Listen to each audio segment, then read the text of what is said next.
Hej, mit navn er Martin, og jeg er stifter og udvikler af Håndværkernet. Jeg vil i denne video fortælle dig om, hvad Håndværkernet kan tilbyde. Ideen til platformen kom, da min lillebror, som for nyligt er startet som selvstændig murer, spurgte mig, om jeg kunne hjælpe ham med en hjemmeside. Han vidste simpelthen ikke, hvor han skulle starte. Det var her, jeg fik ideen til en platform, hvor håndværkere hurtigt og nemt kan oprette deres egen hjemmeside. Når du åbner på forsiden, kommer du hurtigst i gang ved at klikke på knappen oppe i toppen her. Opret hjemmeside. Her skal du indtaste dit CVR-nummer. Systemet henter sig automatisk dine firmaoplysninger, som f.eks. firmanavn og telefonnummer, så du slipper for at taste det hele ind selv. I denne her demo bruger jeg Erhvervsstyrelsens Test CVR, så derfor vises deres data. I nogle tilfælde finder systemet også en eksisterende hjemmeside. Det kan være din, eller det kan være en forkert. Hvis det ikke er din, klikker du bare på nej. Hvis du allerede har en hjemmeside, men systemet fandt den forkerte, kan du selv indtaste den her. Det smarte er, at systemet så kan forsøge at hente dit logo og bruge det på din nye side. Har du ikke nogen hjemmeside, eller for eksempel kun en Facebook-side, så sæt bare flueben i boksen her.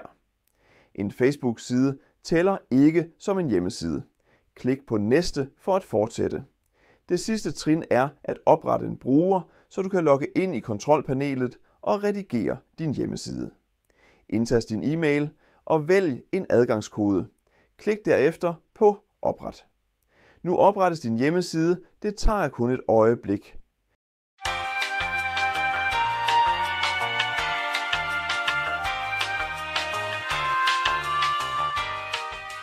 Det første du ser, det er din velkomst pop-up, hvor du får en kort introduktion til kontrolpanelet. Nederst kan du se den webadresse, du skal bruge for at logge ind, og du får den også sendt til den e-mail, du indtastede før. Klik nu på Gå til kontrolpanel for at komme til login-siden.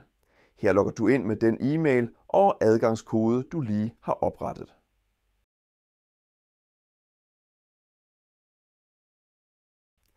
Det første du møder er dashboardet. Her vil der fremover komme statistikker og andre nyttige funktioner efterhånden, som Håndværkernet bliver udbygget.